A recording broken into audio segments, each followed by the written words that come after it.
much for joining us for Armchair Travel to Greece, specifically Rhodes and Symi, with the Traveling Librarian. So we're joined by Jeff Clapes, the Traveling Librarian, for his newest Armchair Travel presentation.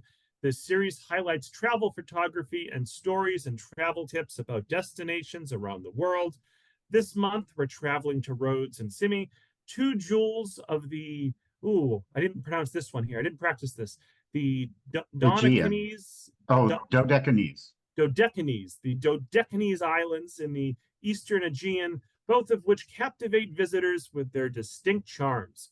Rhodes boasts a rich history, its ancient ruins and medieval old town echoing tales of knights and ancient civilizations. Meanwhile, tiny nearby Symi enchants with its colorful neoclassical architecture cascading down hillsides to azure waters below.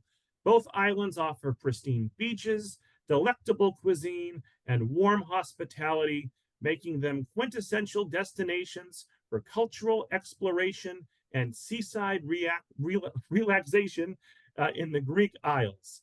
And so Jeff, of course, is the recently retired head of reference services over at the BB Library in Wakefield, and he is, of course, an avid traveler and photographer. And so I again want to thank the Friends of the Library as well as the Corning Life Sciences Foundation for co-sponsoring. So, nearly 150 of us who are watching live, let's give a big virtual round of applause to Jeff for joining us here today. And Jeff, you can take it away. Thanks so much. Thanks, Robert. Hi, everybody. Thanks for having me back. And thanks if you've been to any of my recent programs. I was wondering if you were getting sick of Greek islands, but apparently not, because you're willing to go to a couple more. I do have to ask, did anybody happen to notice that I used ChatGPT to write that little blurb instead of writing it myself? That's why it was a little over the top. Anyway, let me get started. I will share my screen and we'll go right into the program. I think Robert mentioned, but if he didn't, please do put any questions as we go through the program. Feel free to pop any questions in either the chat or preferably the Q&A in your Zoom, and I will try to answer them as we go along, but anything that gets missed, I'll stick around at the end and try to make sure I catch any at the end. And also, I will make sure to share my email with you, so if anybody has any questions after the program, I'm always happy to take email questions and try to answer them if I can. So I'm going to start, and here we go. The first thing I want to do is talk a little bit about how to put these islands on the map, as I do with most of my Greek islands presentations. Jeff, before you get into it, yeah. Are we supposed to be sharing? Are we supposed to be seeing your slides right now? You should. Did I not? I don't think so. Try again. Let me see. I thought I shared.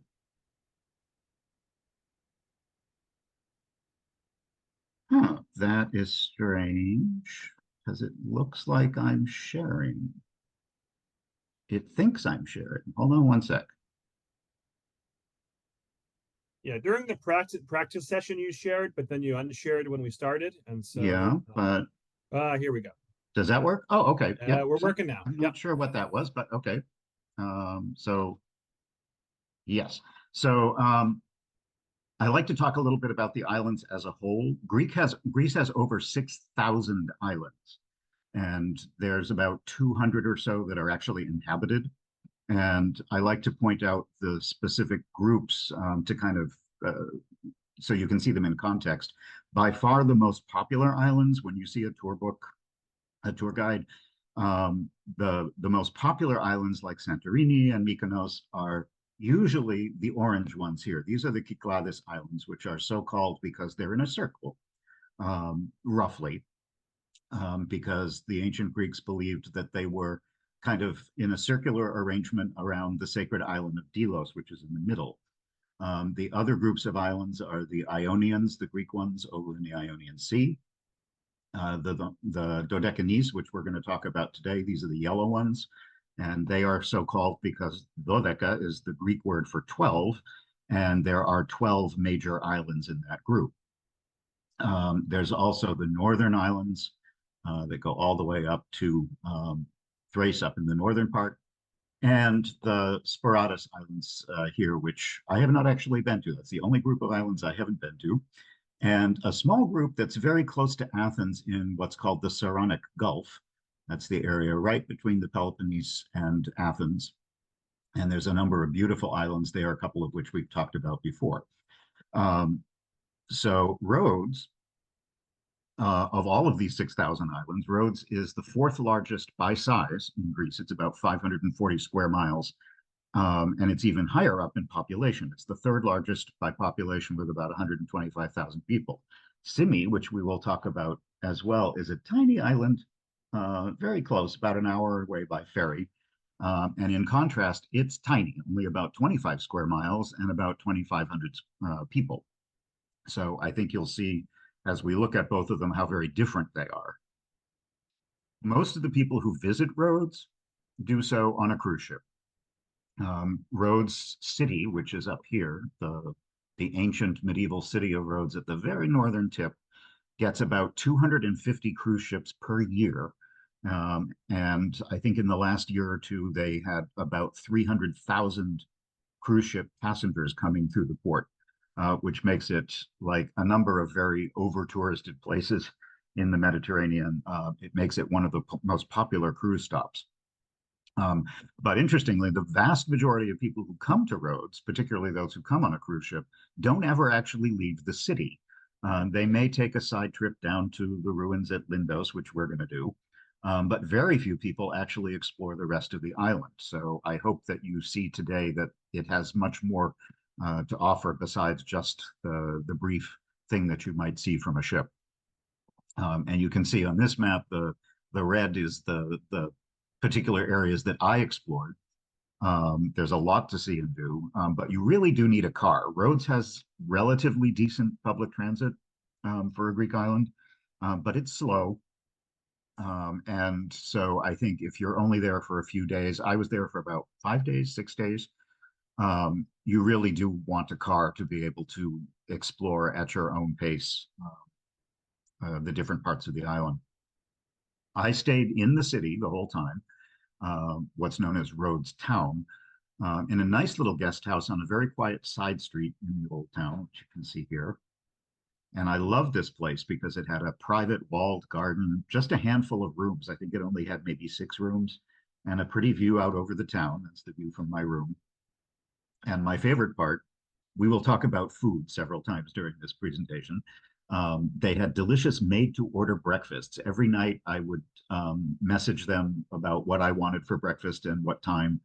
And in the morning I would wake up and they would present me with like homemade omelets and Greek coffee and fresh squeezed orange juice and Greek yogurt with honey and fruit and you name it. It was absolutely delightful, particularly since I could eat it in a nice garden like this where they had both sun and shade. It was a wonderful place to stay.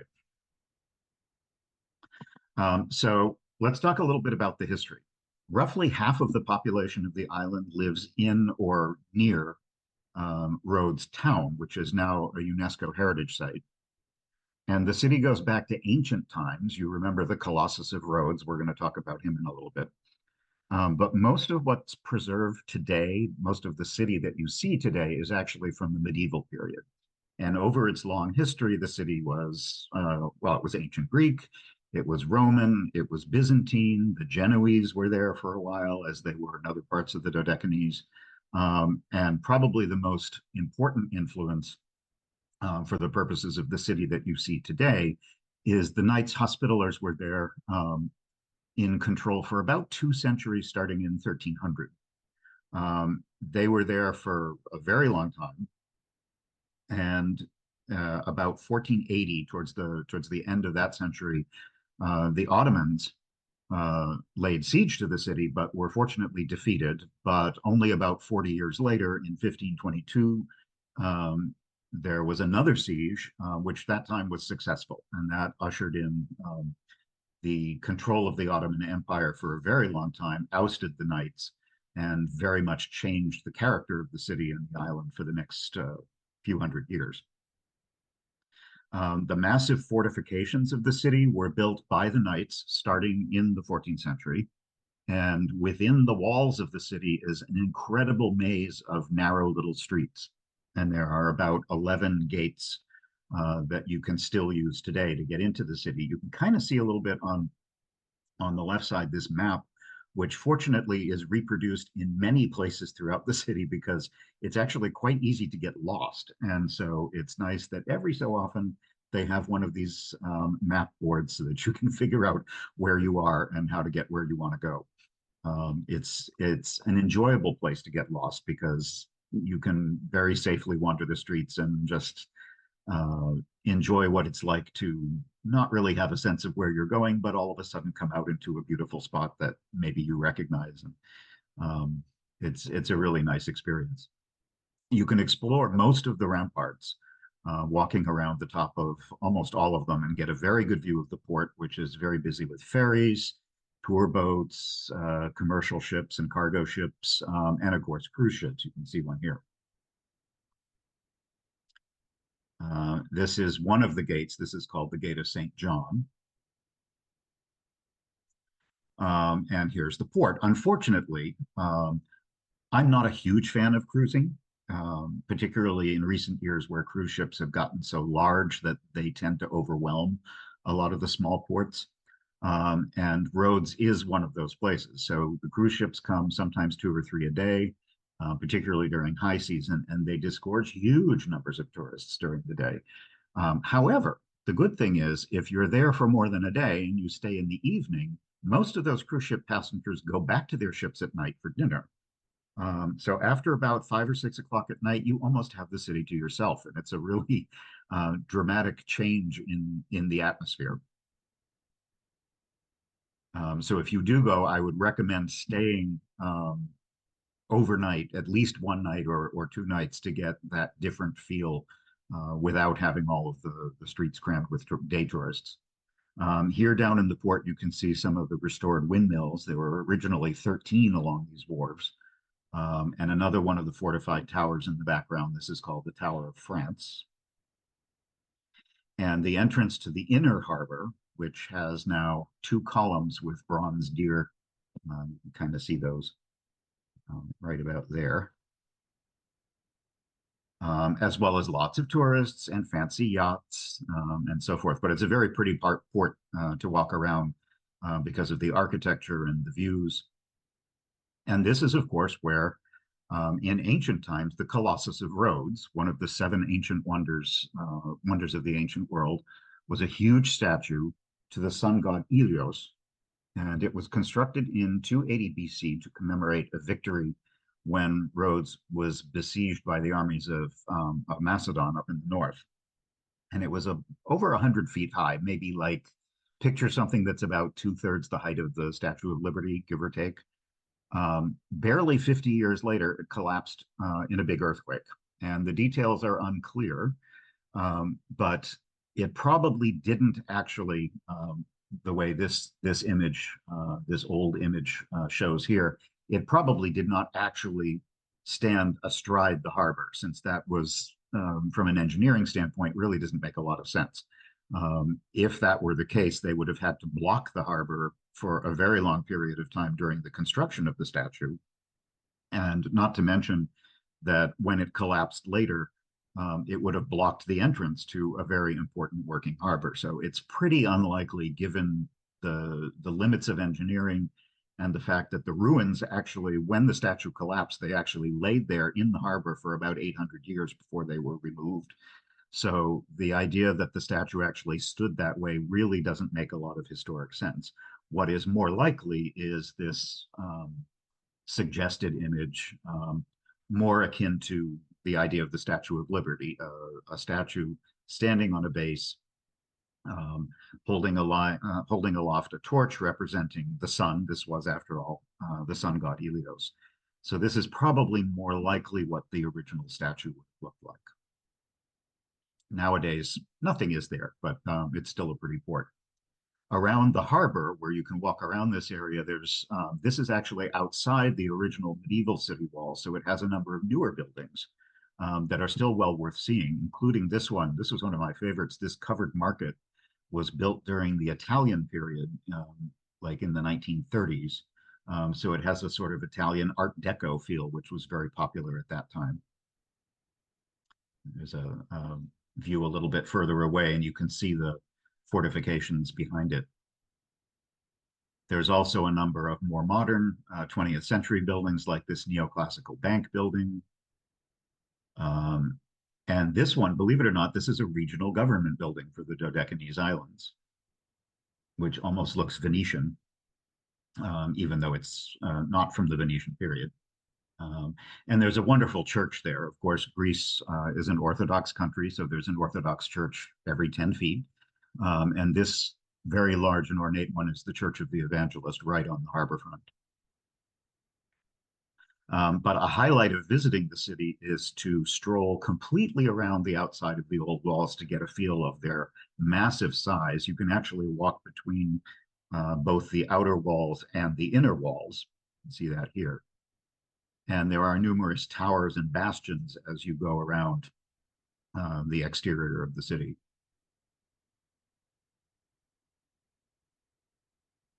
Within the city walls, there are endless shops and restaurants. It's a big tourist place, after all, not to mention a number of really nice historic monuments, museums, and just little alleyways that you can explore. Although there is a lot of tourism, if you are willing to step off the beaten path, it only takes a couple of minutes to find yourself in a part of the city where there isn't much tourism. And that's one of the fun parts of exploring it. One little place I would recommend that doesn't get a lot of visitors is this lovely Ottoman library of Hafiz Ahmed Aga, which was founded fairly late, almost in 1800, in 1793. He founded it as a center of Muslim learning. So it has an amazing collection of Islamic art and manuscripts in this beautiful building, which is surrounded by a lovely courtyard and a very peaceful garden. Another site very close by is the clock tower, which you can climb up to the top to be at the very highest point in the city. This was built as late as 1852. And there's a very nice panorama of the city if you go all the way to the top. And even if you don't feel like climbing all the way to the top, the terrace alone has a very good view. There's also a nice cafe if it's hot. So once you get up to the top, you can see in 360 degrees in all directions to get a very good feel of the city, which, because it doesn't have any modern development in it or around it, really doesn't seem to have changed at all since medieval times.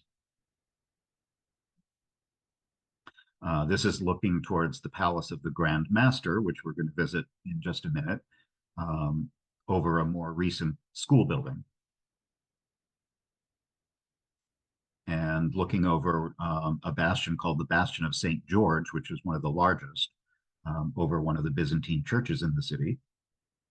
And then back in the other direction towards the port, where any modern cruise ship virtually towers over the rest of the city, because most of the cruise ships that come are usually 10, 12 stories high these days. But again, I really want to emphasize that one of the best experiences of the town is to just let yourself stroll aimlessly around and get lost. There are so many little details. I think many of you probably know at this point that my undergraduate studies were in architecture. So that's one of the things that attracts me the most when I'm doing photography. And there's so many wonderful little details in a place like Rhodes. Not just the big important monuments, but just little teeny houses and colors and shapes. It's a beautiful spot. The most visited site probably in the entire city, and if you were only there for a short time and were only going to do one thing, you would definitely go to the Palace of the Grand Master of the Knights of Rhodes.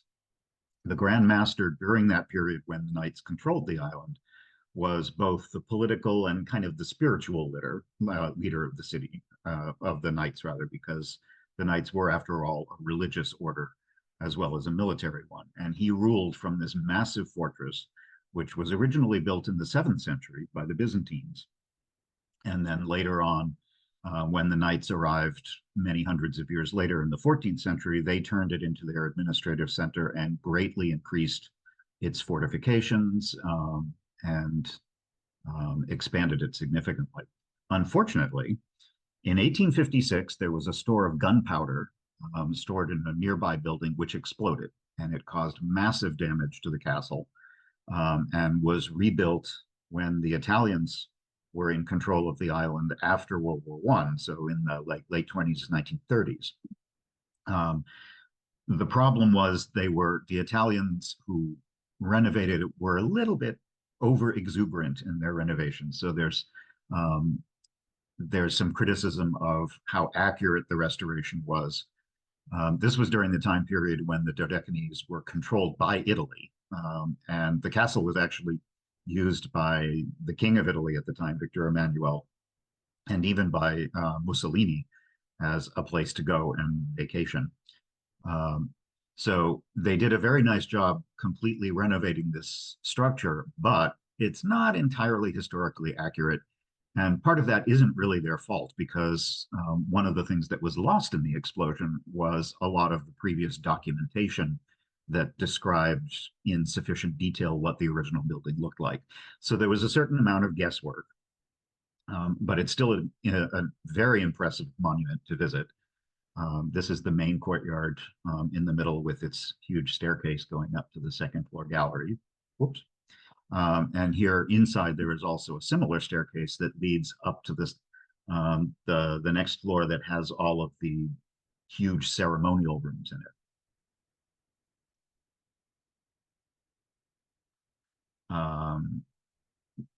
I'll point out here one of the things that, again, I'm not sure how historically accurate this is, but it's very pretty. They used a lot of multicolored stone in the construction of the walls, and almost every one of the big grand ceremonial rooms has beautiful mosaic work in the floor. Here's another one.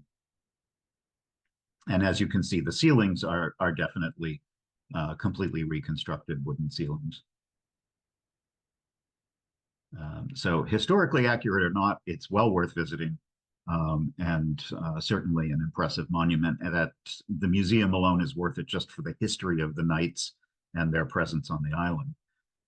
Outside is a very long street that runs from the hill where the castle is at the top and runs all the way down towards the castle walls at the bottom. This is called the Street of the Knights of Rhodes.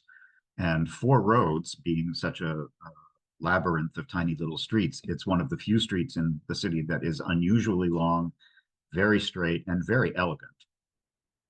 Part of that is because many of what were called inns were built along this street. The knights were divided into various langues, langue being the French word for tongue, and they were based on where the different members of were from. And each of these langues had an inn which fronted on this street. Originally, it was divided into the Knights of the Auvergne in France, the Knights of France, which at that time was not the modern country we know today, but just a part of it, the Knights of Provence, the Knights of Aragon in Spain, the Knights of Italy, the Knights of Germany, the Knights of England, and later at one point, I believe it was the Knights of Aragon split, and they created a new law called the Knights of Castile, Leon, and Portugal. So there were a whole bunch that changed over time. In each one, you could almost think of it as like fraternities on a modern college campus. They shared culture and shared a place of origin, and they worked together and had their own place within the city. And many of those buildings still exist. You can certainly find umpteen places to eat, good ones and not so good ones, throughout the city just to have a cocktail or a snack or a meal. But the architecture really should not be missed, and it covers many centuries, including a lot of fascinating Ottoman buildings like this one. Don't forget that modern Turkey is only a few miles away. The modern coast of Turkey is very clearly visible from the city across the water. I actually just saw one of the questions in the Q&A is asking about so many domes in the city. And is that a practical structure or was it just the style? Most of the domes that you are seeing probably fall into two different categories. One is there's a number of Byzantine churches in the city, and the Byzantines, most of their churches had a central dome, so it could have been one of those. The other possibility is that during the Ottoman period, a lot of Ottoman mosques, and there are still mosques in the city, as well as Ottoman bathhouses, used domes in their construction. So chances are, if you see a dome, it's one or the other of those kinds of things. Um, Someone also is asking what was the temperature like. I was there in May, which is a nice time to be there because the weather is beautiful at that time of year. It's not too hot, um, and the big tourist season in the summer hasn't quite picked up yet. So it was busy, but it wasn't overly busy. In general, my recommendation for almost anywhere in the Mediterranean is to go in the spring or the fall, because that's when the prices are better. There are most places are less crowded, and the weather is far more pleasant. July and August tends to be beastly hot, and definitely that's true for Rhodes.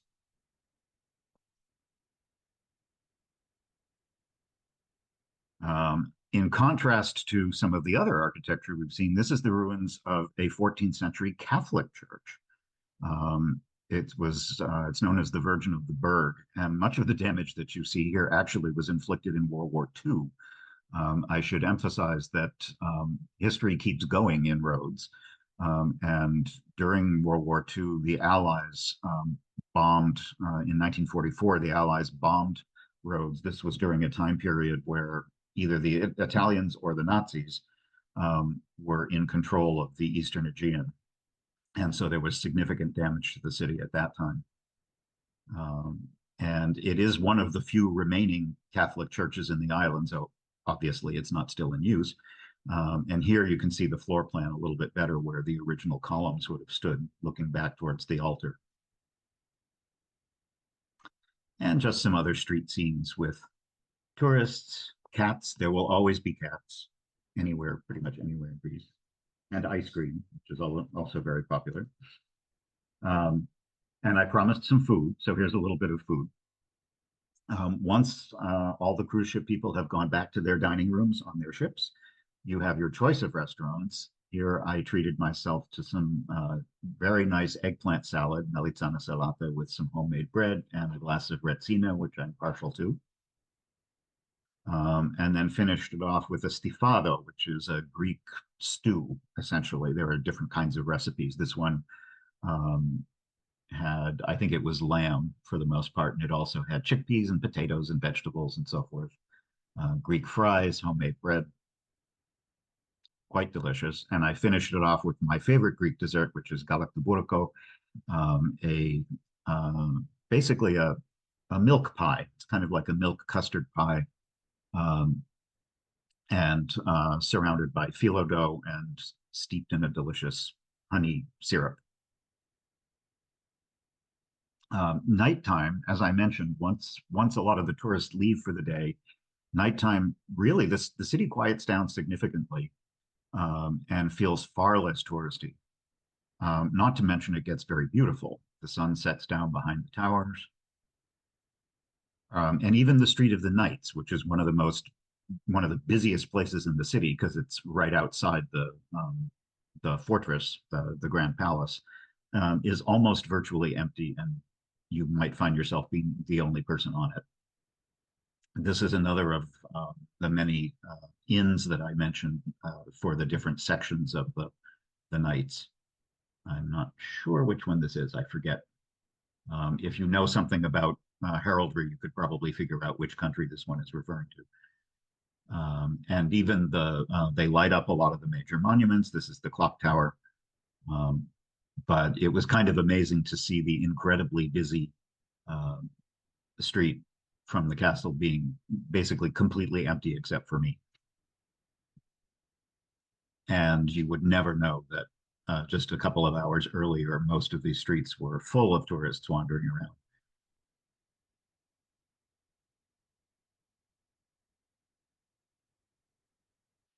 There will be some still. This is probably the main shopping street in town, that has some very nice things, some very tacky things. There's a lot of good souvenirs, but also local crafts and other things to buy there. Here's a good example of one of the mosques that I was talking about. Given that the Ottomans were there for so long, um, and this is certainly true of almost any part of certainly the Aegean Islands, as well as much of mainland Greece, particularly in the north. The Ottoman Empire controlled the Eastern Mediterranean for so long that most countries, even if they no longer have a significant Muslim population, still have a lot of leftover architecture and cultural connections to modern Turkey and also the Ottomans. So you'll see a lot of that certainly throughout Rhodes. Here's the castle at night. Uh, Another one of the old inns, and the interior courtyard of the inn also. Many of these inns are still used by different organizations um, for cultural events and private functions and so forth. But I actually found one of the best parts of my day was just taking a stroll late at night. Even the castle takes on this sort of menacing look, and walking around the port with all the tower and the walls lit up. And of course, the cruise ships are they're lit up as well.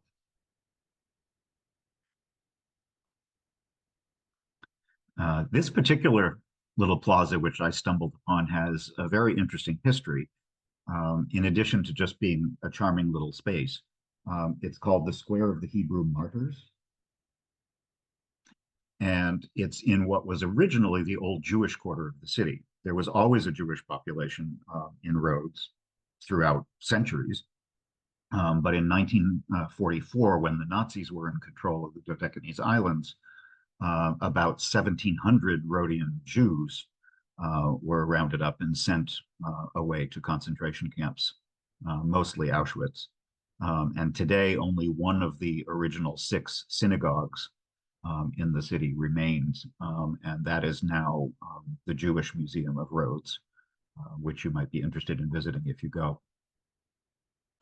On a lighter note, you can also shop at the Olala gift shop. There's definitely a mix of very powerful and interesting history and tacky tourist souvenirs. Or you can buy traditional sponges. Sponge diving was very important in the Eastern Aegean, also in Symi, which we'll visit later. Being a public librarian, I had to visit the library, which is in this wonderful old medieval building that has a courtyard. This is the outside of it. And again, another one of those maps to help you not get lost. I chatted with the librarians inside. It was kind of fun to see a library that's so very different from the libraries that we have in the US. This is the little magazine room, the children's corner, the reference librarian's desk.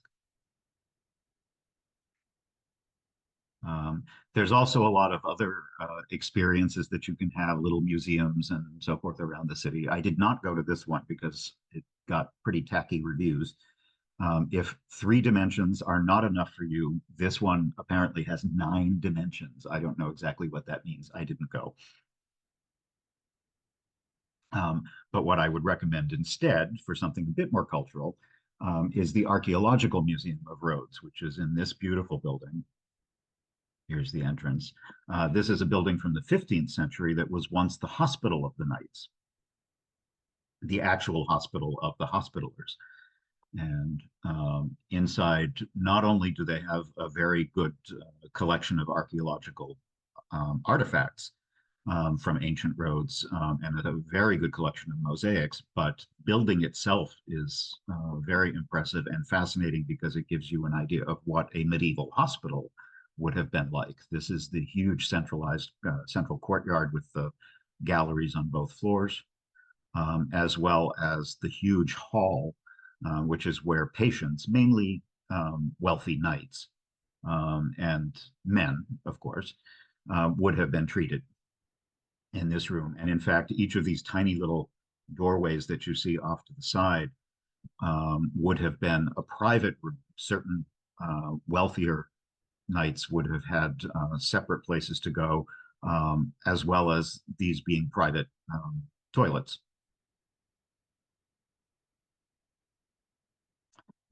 Another of the other random buildings around the old city. This is a more recently built mosque. And another Byzantine church. This is from the 16th century, actually a bit later, but built in that style, called the Church of the Holy Trinity, which has an octagonal tower. And this odd little tower, I tried to do some research and was unable to figure out what the purpose was of this very strange little tower. It almost looks like it used to have something on the top, but I wasn't able to figure out what that was. Outside of the city, I want to take you around the island to show you a few things that you would miss if you stayed only in town. And we're going to first head down the East Coast to explore that side. One of the first stops down the East Coast, only a few miles away from town, is Kallithea, which in Greek means beautiful view, which it definitely has, in addition to a lovely beach. And it's an interesting architecture because it's like a couple of the other things I showed you. This was built during the Italian period in the Art Deco style, like in the 1920s, early 1930s. And it was known in ancient times, this particular corner of Rhodes was known for having very healthy spa waters. Now it's just a stylish resort. Plus, you can get married there and have other private events. But for a couple of euros, you can stroll the grounds, spend time in the gardens, have a cocktail, admire the views with the beach. It's a nice place to just stop and get a completely different enjoy a totally different era from what you see in the old city. There's lots of different pavilions and gardens, and a lot of this pebble design floor, which is called Votsalota. Votsala are the little pebbles. And it's a long-standing and highly regarded craft in Greece, particularly in the Dodecanese. You'll see it elsewhere in Greece, but it reaches its high point really in these islands. They choose white colored stones and dark colored stones and make incredibly elaborate mosaic patios, essentially using geometric designs or sometimes natural designs with animals. There's a particularly incredible example. Here they are getting ready for a wedding that was going to take place later in the day. So it makes a nice stop for a drink or a snack along the way as you work your way down the coast. There happened to be, right off the coast as I was there, a couple of packed tour boats that are very popular for leaving from Rhodes town. You can take these, any number of different tour boats that will take you half a day, all day, for fishing, sightseeing, and so forth. The one on the right is decked out like a pirate ship, if that's your thing. A little further down the coast, again, just a few miles, is another very popular spot, one of the most popular beaches on all of the island of Rhodes. It's called Anthony Quinn Beach, and it has very clear waters in this beautiful protected bay. It tends to get crowded, as you can imagine. It is named for the actor, Anthony Quinn, because he fell in love with the place when in 1961 he was on the island of Rhodes filming The Guns of Navarone. And he was so entranced by this particular corner of the island that he bought the bay to protect it. Later on, the Greek government annulled the sale because it just seemed not right that a single American should buy up so much land on Rhodes. So they took it back. But anyway, it's at least still protected these days.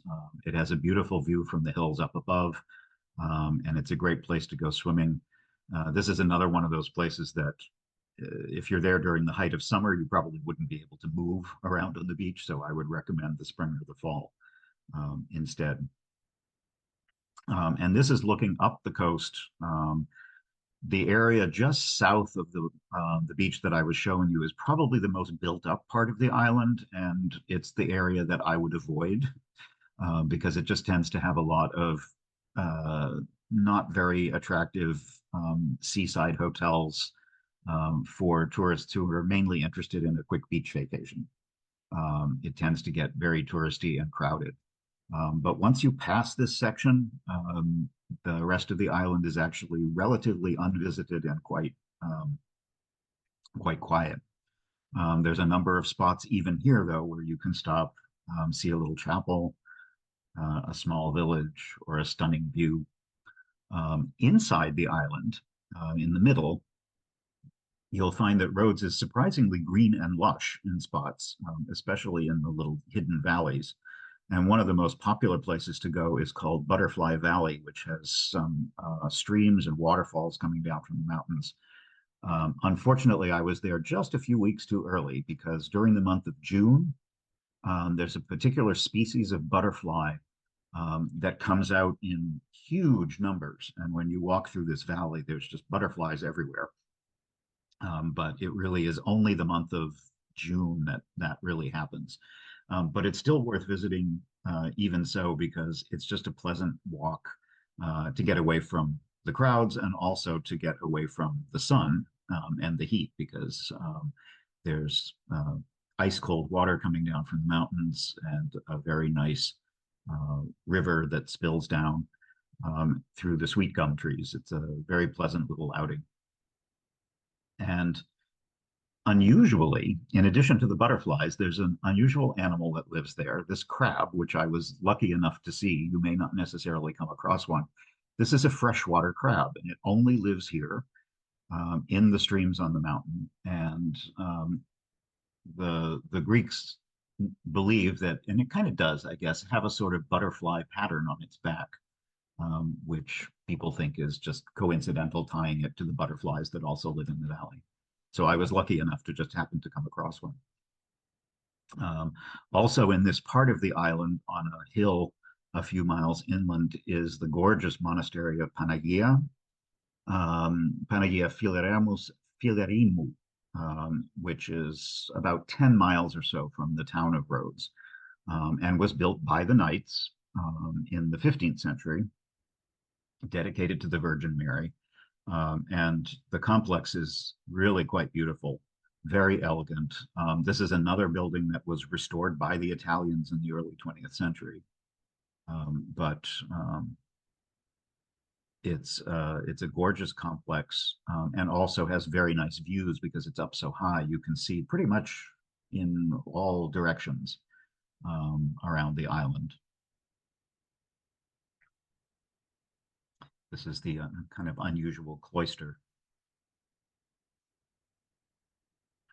In addition, it was built on an earlier site because it was a hilltop. That was important to the ancient Greeks as well. So there was an ancient temple to Athena, the goddess, which you can see the foundations of here. And there's also a path with Stations of the Cross that leads, maybe, I don't know, a kilometer or so to the other end of the hill, where there's an enormous hilltop cross with views all over the south of the island and west over to the sea. And if you take that, you will also be accompanied by plenty of peacocks. I'm not sure quite why there were peacocks all over the place, but there were. And like many places in Greece, you'll also find lots of goats. Moving down the coast, again, going down the east side, I'll stop in a couple places. This is a place you wouldn't necessarily stop. It's not that exciting, but I like to climb up to old ruined castles. So this is the castle of Ferraclos, and it existed before the knights, but they captured it and they enlarged it. Now it's mostly in ruins because it was eventually captured by the Ottomans, like so many other parts of the island. But the Ottomans abandoned it after a while, and now it's nothing but picturesque ruins. But it does have beautiful views. In fact, you can see up and down the coast all the way to the next thing that we're going to visit, which is Lindos. You can see it way off in the distance. The little seaside beach village down below is called Haraki. But about 40 kilometers south of the town of Rhodes is the bay and peninsula of Lindos, which is probably the second most famous thing on the island. And in fact, it's one of the most famous archaeological sites in all of Greece. It was founded probably about the 10th century BC. And the site here, this is an aerial view from Google. And you can see, in addition to the town, which nestles below it, and a couple of beaches on either side, the Acropolis, which is where the ruins are, is on a very high bluff looking over the sea. It is often visited as a day excursion from Rhodes. It's probably an hour or so down the coast. So there are plenty of bus trips that will take you there, or you can rent your own car if you wanted to. I would highly recommend trying to go very early in the morning or very late in the day to avoid the biggest crowds and also to avoid the heat of midday. And even more so, if you can afford a little extra time, stay overnight because the village is just beautiful.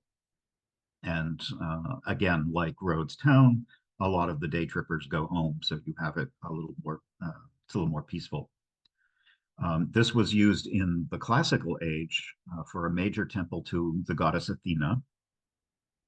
But in later periods, like during the Roman period, during the period of the Knights, other additional structures were added, including the massive fortress that you can see now, which were built to defend against the Ottomans. And it's just a stunning site with whitewashed houses sprinkled around the base of the hill, a couple of beautiful beaches on either side, and the Acropolis looming up over it, which is lit up at night. It is quite a stunning sight. It is a bit of a climb, so if you have mobility issues, it might not be the easiest place to visit. But to give you an idea of what it originally would have looked like, this is a reconstruction to help you visualize the procession of the different buildings. Once you climb up to the top of the hill, you ascend through a ramp, which still exists.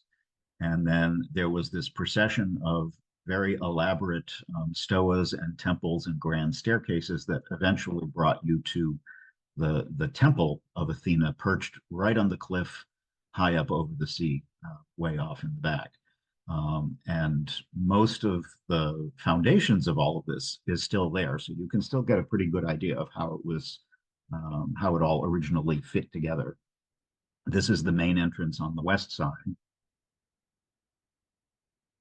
And you can see the different layers of history piled on top of each other as you look up to the fortifications. Here's the main entrance I showed you with, which is really the only entrance into this complex. And once you get inside, you start in an area that was originally dominated by Roman era buildings and fortifications built by the knights, and even an Orthodox church, which you can see up on the upper right here, that was built in the 13th century.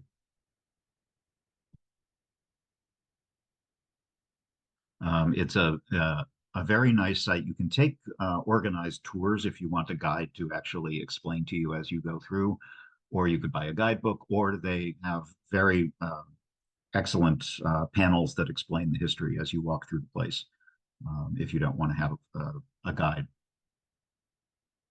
This is a better view of that Christian church, the Church of St. John,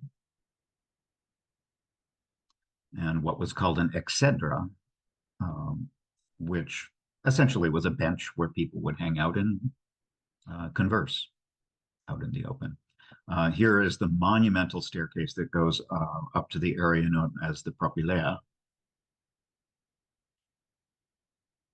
And finally, at the top on the left, you can see what is left of the temple to Athena right on the very edge of the cliff. It's one of the most photographed sites in Greece, with unmatched views over the Aegean. And this is looking back down the staircase. The narrow little staircase that is one level below this one here was built much later during the Hellenistic period, a few centuries after the glory days of ancient Greece. You can see it better here on the right. And here's a view looking through uh, the later um, medieval battlements, looking down to the village below. The village actually is kind of interesting because it looks more almost like more like the villages that you would see in the Cyclades, which have the cubic whitewashed houses with flat roofs.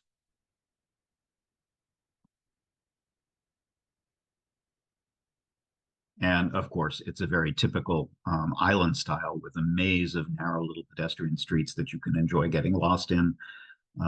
It's very touristy, but just like Rhodes, there's a few major streets that have places to stay and souvenir shops and cafes and bars. But it takes very little effort to get off the tourist track and just wander through quiet little streets that have virtually nobody on them. So it's an enjoyable place to get lost.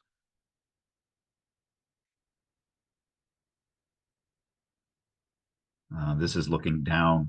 You can swim, as I said, on both sides. This is looking down at the incredible blue of the Aegean Sea and some more views from the top. I noticed, speaking of swimming, I noticed another question in the chat is what was the temperature like? The temperature in most of the most of Greece and most of the Greek islands tends to be beastly hot during the summer, July and August, but very pleasant from like late March through early June. I was here in May, so it was warm, but not unpleasantly warm. I would say it was around 80s to low 80s and fairly dry, not humid like we have here in Boston. For those of you who are in the Boston area, um, our summers are much more humid than you get in the Aegean. So it was actually a very pleasant time. The other nice time to be there would be like late September, October, even into November. Someone also asked about walking alone. Do you need to worry about robbery? I certainly didn't. Rhodes is a very safe place to travel. Obviously, any place where there are crowds and tourists, you want to take reasonable, sensible precautions. Don't walk around wearing incredibly expensive jewelry. Don't carry your, $2,500 camera without keeping an eye on it. Those are the kind of sensible things that you do in pretty much any place where there's a lot of tourists. But for actual like violent crime is almost unknown, and I certainly wouldn't worry walking around the streets even at night. And someone else was also asking about the roads not being smooth. I assume you mean the roads in the old city. Was that a construction to impede attack by a horseback or cart? It was just the way they built roads then. Even in other parts of Europe and even in the United States, until modern, really not until the 19th century did they develop the kind of flat roads that we would see today, unless you were building.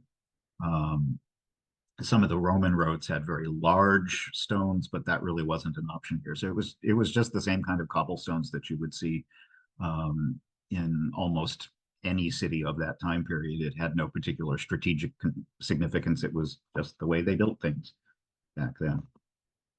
This is the theater, which a lot of people don't bother to visit because it's kind of tucked away in a corner of the town on the outskirts. There isn't really that much to see there, but it's interesting. On the hillside just south of the city. And of course, you should stop somewhere in the town just to get a cocktail. I liked this old-fashioned sign. I treated myself again to a dessert. This is kataifi pastry. So kind of like, it's akin to baklava, except more like shredded wheat and soaked with nuts and honey and sesame and so forth. Now we're going to head down the West Coast, where I had to stop at another public library in the suburb of Kremasti. I liked this building. It was a beautiful Greek temple structure. And I talked with the librarian inside. And, I had an interesting conversation with him. It was just I found it an interesting story that in the 1920s, when the building was built, it was basically funded entirely by a group of American Greeks um, who had connections to the island of Rhodes. There's a number of castles also on the way down the east coast. Um, both coasts, whether east or west, tend to get less developed the further down, the further south you go. On the west coast, the first thing you pass is a number of suburbs and then the airport. But as soon as you get past the airport, there really isn't too much, and it's much more mountainous than the east coast and less arid. There's a lot more greenery. This particular castle is called Kritinia, and was built again during the period of the Knights in the late 1400s to defend against the Ottomans. It's very impressive, has beautiful views up and down the East Coast. And you can see right up here on the top, this is the arms of one of the Grand Masters, the Grand Master who happened to be there at the time that the castle was built.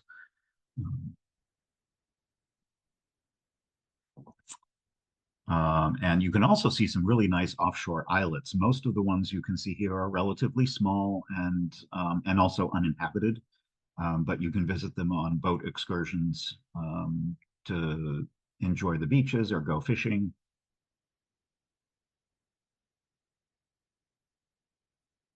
And a very typical Aegean landscape with just incredibly blue water, crystal clear.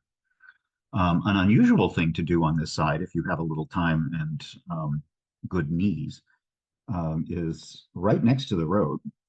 This unusual formation is called Jacob's Canyon, and it's the start of a hike that you can do over maybe 2 or 3 hours. It's fairly strenuous if you keep going. But if you don't want to, you can just walk in a couple hundred yards and see some incredible rock formations just a couple of minutes from the road where you park your car.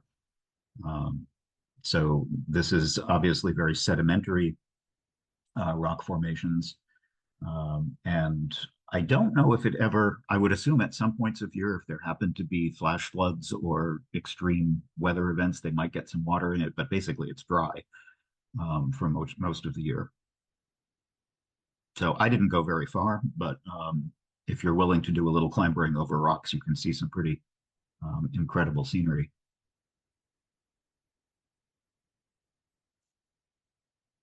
The next castle a little further down is called Castro Monolithu. And once again, it was built by the Knights. It was built about the same time and for the same reason, to defend against the Ottomans. This one is on this incredible rock outcrop. Perfect spot to put a defensive fortress. There's even a little chapel inside.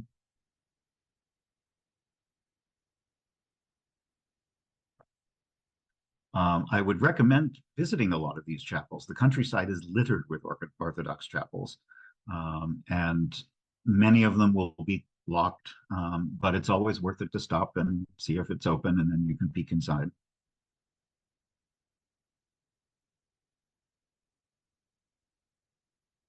And just some more landscape views. This is way down in the south, the southern landscape, which is quite verdant. There's olive production, there's other kinds of agriculture, including wine, but a surprising amount of forest for an island that's so far south in the Mediterranean. And I do want to mention that despite its being green, Rhodes is also subject to wildfires like the rest of the Mediterranean. And you can see here in this map, which is from just about a year ago in 2023 in the summer, the extent of the massive fire. You may have heard about it in the news that devastated a significant part of central Rhodes. And actually, they had to evacuate a number of coastal areas where there were some beach resorts, but all of this yellow area was burned during that summer. And the last thing I'll show you on this side of the island is um, one of the earliest ruins on the island. There originally were three cities in the north um, from ancient times that eventually combined their administration into one and created the city, the original city of ancient city of Rhodes, where the medieval city is today. This is not a terribly visited ancient site, which makes it nice because it's not going to be crawling with tourists. It's called Camiros, and it's I don't know, maybe half an hour south of the airport in the middle of the west coast. And it's a very nice site because it goes up the hill on three different levels with an acropolis at the top and a view out over the ocean. There was a temple to Athena at the top, as well as a very long stoa. You can see the foundations of it here across the top of the hill. And then looking down, the foundations of most of the foundations of the town are still there. So what you're seeing here are many of the houses that spill down the hill towards the sea through the what originally would have been the residential part of the city and the commercial part of the city.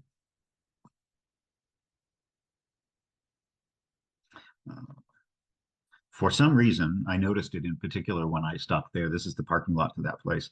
Almost every rental car on Rhodes is white. I don't know why that is. Maybe all the places got a deal on white cars. Back in town for dinner, I had another delicious dinner. Here's some homemade tzatziki with crusty bread, roasted vegetables from the grill. And I had another stew, although this one was almost entirely vegetarian. So potatoes, tomatoes, zucchini, eggplant, and lots of delicious olive oil, garlic, herbs, and so forth. As I mentioned before, there's lots of activity going on in the port. Here you can see, I don't think there was a day that I was there where there were at least three decent sized cruise ships. There are some large ones, some small ones, private yachts, and then way off in the distance is one of the Greek ferries.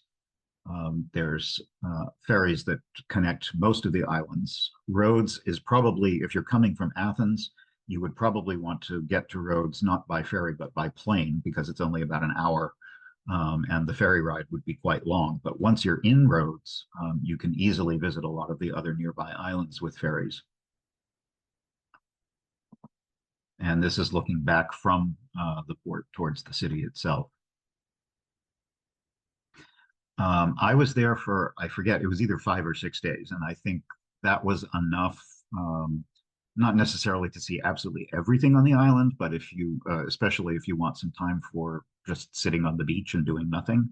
But 5 days would certainly give you plenty of time to visit the major historic sites and do a little bit of exploring as well.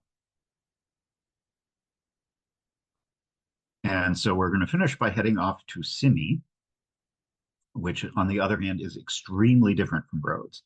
You can go on a day trip. It's easily reached by several ferries and also actual tour boats that go there specifically for taking you on a guided tour. Or you could escape there for a couple of days and get some peace and quiet. It's very tiny compared to Rhodes, very mountainous, and has really only one main town, but it's absolutely picture postcard perfect. The land on the right that you see here on the map is actually mainland Turkey. That's how close we are to the Turkish coast. And most of the boats that take you there from Rhodes are going to go along this side and go to the main town of Symi, which is in this little cove here. And then many of them stop on the way back on this in this tiny little bay here where there is a beautiful monastery that I'll show you on the opposite side of the island. Besides that, the few other villages on the island are incredibly tiny, and there's hardly any roads to speak of. It was originally big into shipbuilding decades and centuries ago, and also sponge fishing. But now Symi really relies mostly on tourism, which it excels at because it is so beautiful. Huge cliffs come down to the sea. It's extremely arid compared to the forested places that you see on Rhodes. But it's very accessible. It takes maybe, if you take a fast ferry, it's about an hour and a half at most, hour and a quarter. And you pass the beautiful rugged coastline as you approach the town. This is the harbor with its neoclassical homes kind of spilling down the hillsides. Like on Rhodes, many of the buildings in the town were damaged by Allied bombing during World War II, but there was a major restoration campaign, and most of those buildings were fixed up again, and now it's absolutely charming.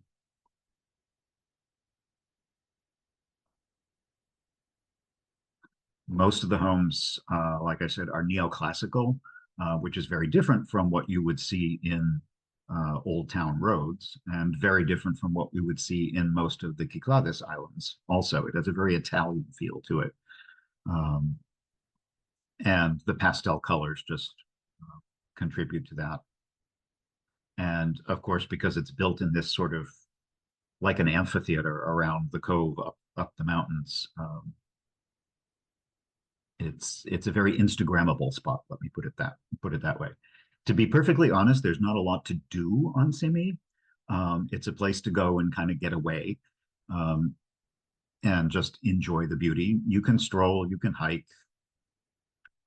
So you may find that a day trip is perfectly fine, which is what I did. Um, it's very hilly, so if you visit, you're going to need to do a lot of climbing as you travel around. Here's one of the churches way up high over the harbor, and also the clock tower at the main dock, the ferry dock, which was built pretty recently. It may look medieval, but it was built in the 1880s. And like I said, the views, particularly since it's built around this cove, so you can very easily, if you're on one side, you can see the other side. It's a photographer's dream. This is the ferry heading back, leading back to Rhodes.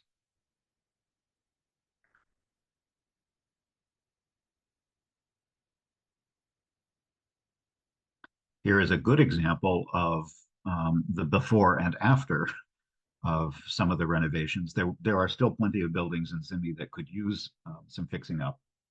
I thought this one was interesting because for whatever reason, they've beautifully restored the right-hand side, but not the left. Perhaps they're owned by different owners. And all along the promenade around the waterfront, there are lots of typical Greek cafes and tavernas. There are cars on the island, but not very many because there are so few roads and so few places to actually go. And you can easily explore the town itself on foot as long as you're willing to climb a lot of stairs that go up the little hillside alleyways. But you are rewarded at the top with stunning views back down to the harbor and out to the rest of the island, and even off to the coast of Turkey, the mainland of Turkey, which you can see off in the distance. On the backside of the town, just behind the hill, is another tiny little settlement called Peri, which unfortunately became a news item this summer because of the disappearance of a British TV presenter named Michael Mosley, who was there on vacation. He was very popular in Britain. And he went hiking alone in the heat during the summer. There were actually a number of tourists who did this. It's not a good idea. He went by himself and he apparently got disoriented in the heat, and his body was found dead not terribly far from the resort he was staying at, which was quite a tragedy. And certainly in the heat of the summer, you definitely don't want to be doing things like hiking alone in areas you don't know and without water, because with temperatures sometimes getting over 100 degrees Fahrenheit, it can be a very risky thing to do. This is actually not an aerial photo. This is actually looking down from the terrace of one of the churches high up on the hill, where you can see pretty much the entire panorama of the main town of the island. And here's a close-up of right in the middle. This brightly painted place turned out to be a swanky resort that has been fixed up. And I kind of like the colors almost make me think of North Africa rather than Greece. And while I was up there, I was surprised to see a flotilla of boats that were all coming in at the same time, which made me think something's going on. And it turned out something was going on. They all headed right into the little harbor where there are already plenty of ferry boats and pleasure boats.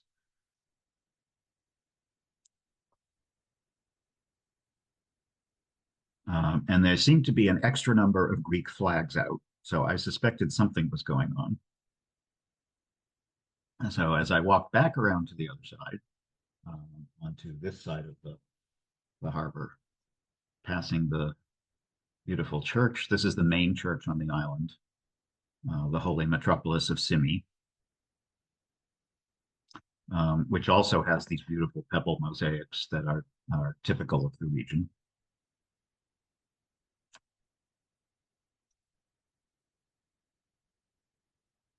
Again, for someone who likes architectural photography, this is just a paradise for details.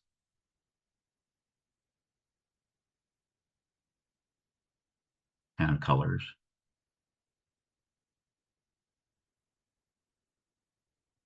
But so as I said, as I'm going back, wondering what's going on with all this activity coming into the port.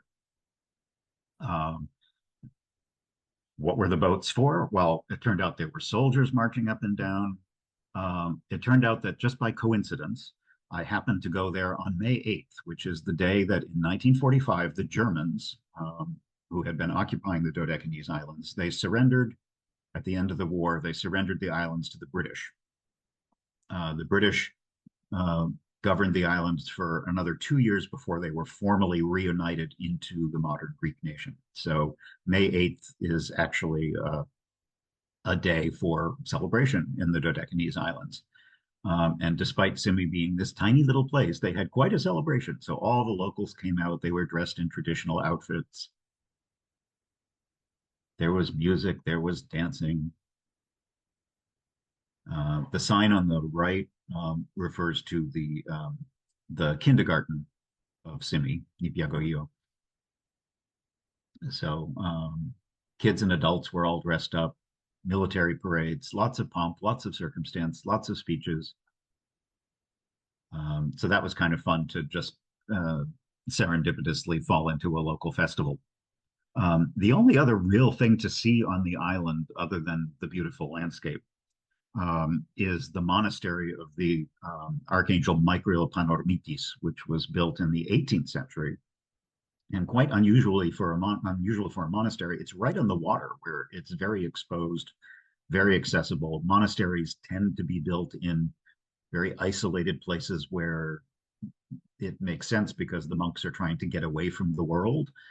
So it was a little strange to have this monastery, very elaborate, wealthy monastery built right smack on the water on a very beautiful port on the west side of the island, opposite the main town. So, and like I mentioned earlier, if you take a day trip from Rhodes, many of the boats will stop here for an hour or so to let you see the complex and walk around and enjoy the waterfront for a little bit before heading back to Rhodes. It's so this is a very much more recent 18th century, is a very classical style. There was a monastic community here as far back as the Frankish occupation, so going back to more or less the time when the knights were here in the 14th century. But pretty much everything that you see now in the monastery was built in the late 18th century, like the 1780s, give or take, including this incredible Venetian style bell tower, very Baroque, very detailed, with all these beautiful colored decorations and terracotta stuff stuck onto it. And the church is just stunning. Inside, it's completely covered top to bottom with frescoes and elaborate chandeliers. On the right is the silver leafed icon of St. Michael, He happens to also be the patron saint of Symi, and just I was I couldn't get over how incredible these frescoes were, and in superb condition. Not to mention the iconostasis, which is the if you're not familiar with Orthodox churches, it tends to be the elaborately carved screen that separates the altar from the congregation and is covered with icons representing various saints. This one is carved out of wood, and the detail in it is just incredible.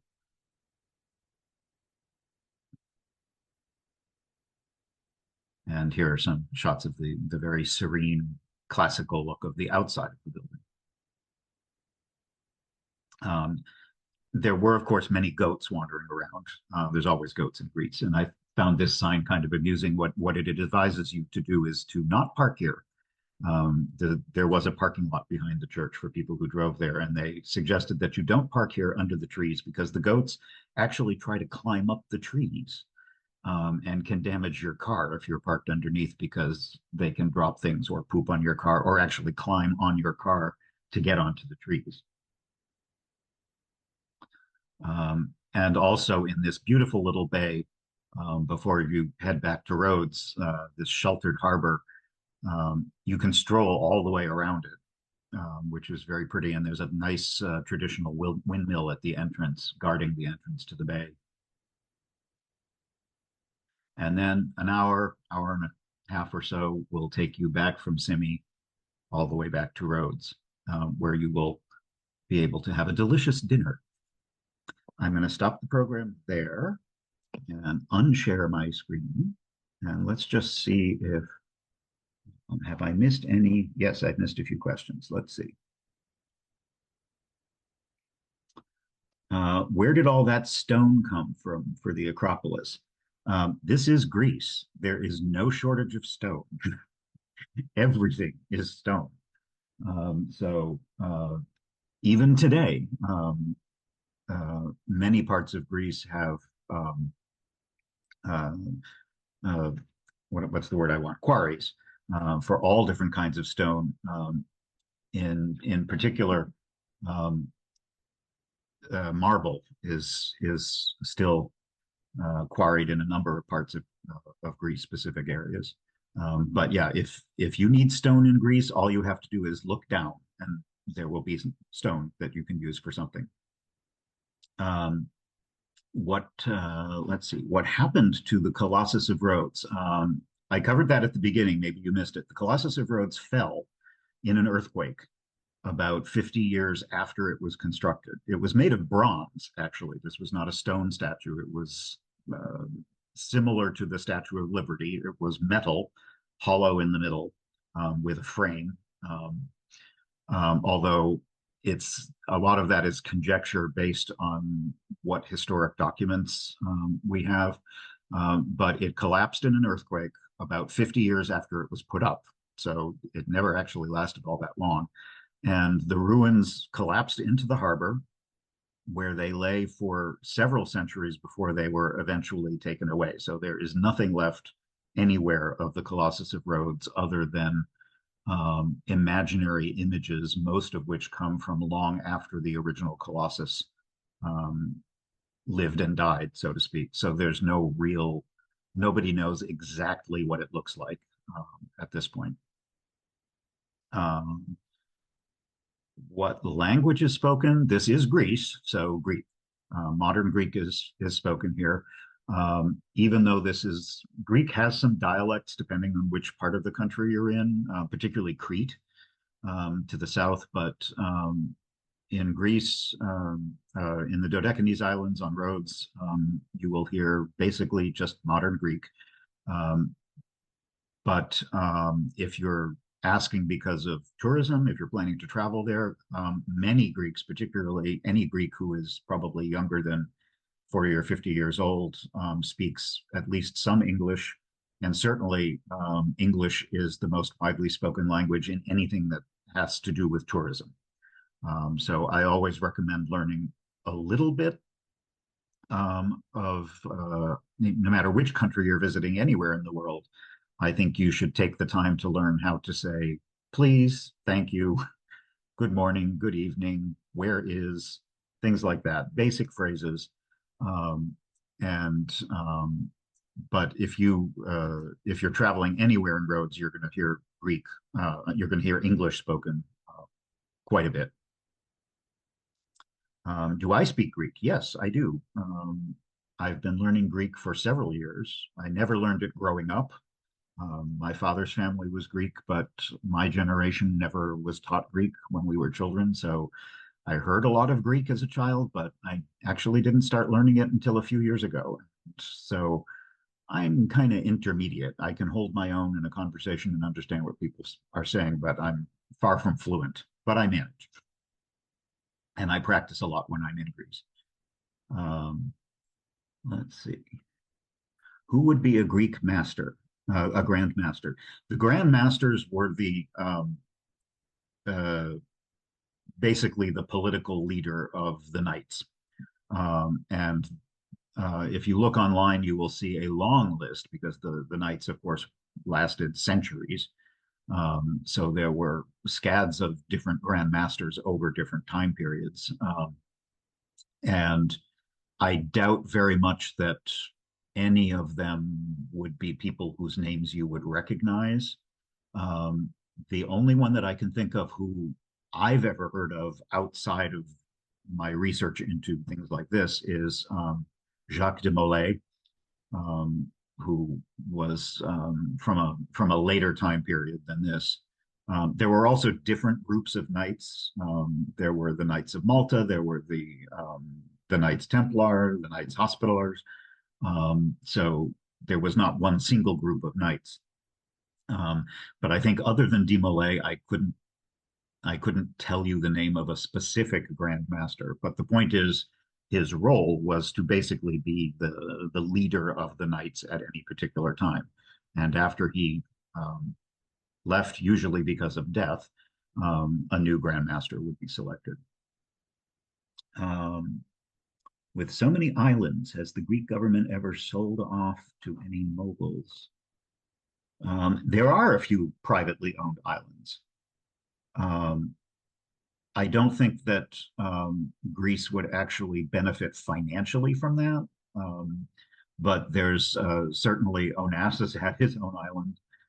There's I read somewhere recently there's one of the islands that was privately owned is for sale again, and I forget where. I think it was in the Ionians. Most of those are very tiny islands. They're not big islands. Um, and I can't think of any off the top of my head that are for sale at the moment. Um, since there are few roads, do the residents travel by sea to the? Oh no, Rhodes has plenty of roads, so to speak. Um, there are. It's actually quite easy to drive around Greece, even on the islands, which is why I recommend renting a car if you go there. Um, it's the roads are in pretty decent condition unless you go off into the middle of nowhere mountains. Rhodes actually has the coastal roads are very fast. They're no different from any road that you would find in other parts of Europe or the United States. Um, Tiny little villages up in the mountains. The roads tend to get narrow and twisty, but for the people who live there, Rhodes, as I said, is one of the biggest and most populated islands and certainly has plenty of commerce. And it's no different from driving around any part of New England. How much signage is in English? Quite a bit, actually, because the Greek islands get tourists from all over, British and American tourists, but also all over Western and Eastern Europe, and English tends to be the common language. So you'll see a lot of English language signs to make it easier for people.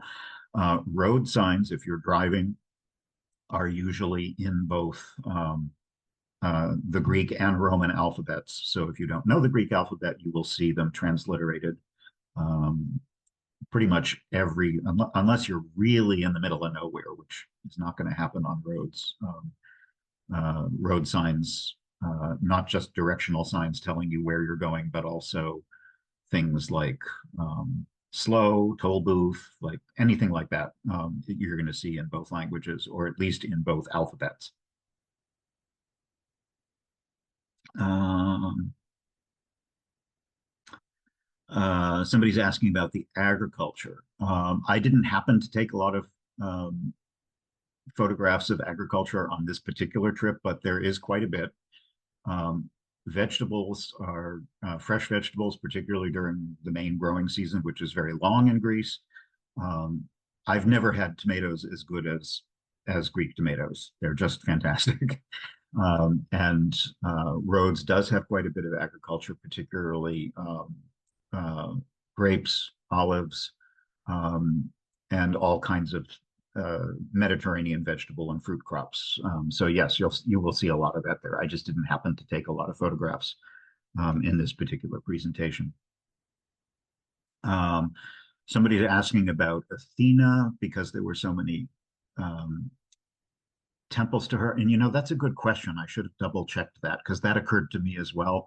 Um, I don't remember Athena having a particular connection. Actually, Ilios is the god of the sun god, um, is probably the god most connected with the island of Rhodes in antiquity. In fact, for a long time, Rhodes was called the island of the sun. And that's why the Colossus of Rhodes was supposed to be a statue of Ilios.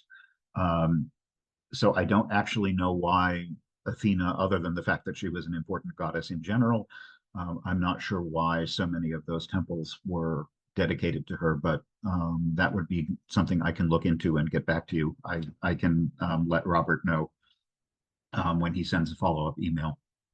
Um, can you navigate with English? Absolutely, particularly on Rhodes, which is very touristy.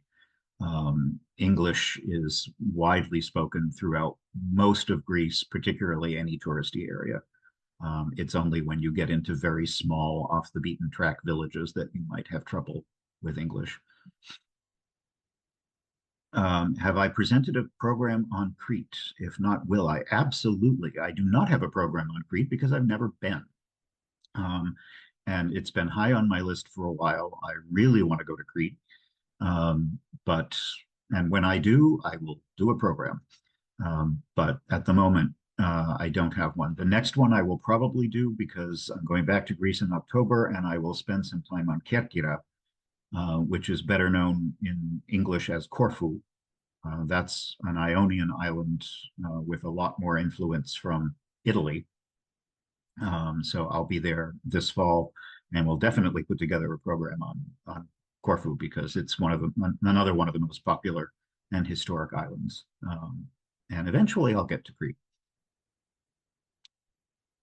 Um, Not Rhodes. I'm not sure what that question's referring to. Something about. Oh, I see. The person who asked about the accessibility of the roads was actually, she said she was actually referring to Symi. I didn't drive on Symi because there was really no need to. There are perfectly decent paved roads on Symi. It's just that there's not a lot of places to go.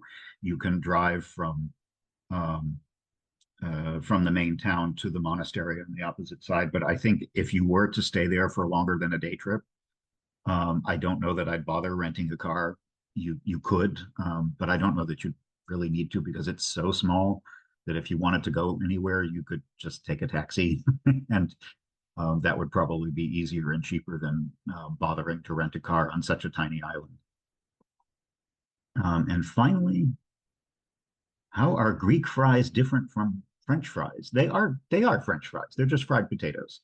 But I would say this: Greek French fries, if they do them the way I like them, is they're very crispy.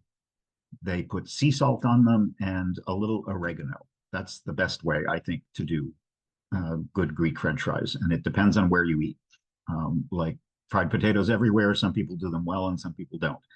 Um, so I'm partial to the ones that use sea salt and oregano.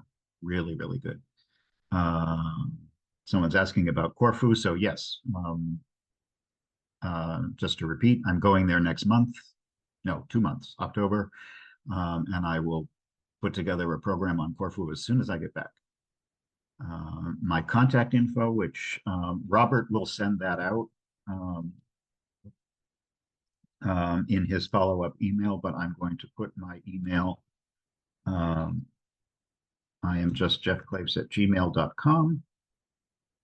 So do feel free to send me an email with any questions or comments.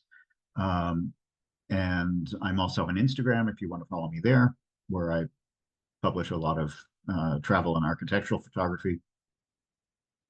And I'll have Robert send this out in his follow-up email just in case you miss it. Jeff, I will definitely include both a link to your Instagram, and I'll include your email address as well in the follow-up email. Did you get everything, Jeff? It looks like you got everything. So. One last one. Which Greek islands have I visited, and how is medical care? I've been to about 15, 16 Greek islands. Hopefully I'll live long enough to visit all 600. I don't know.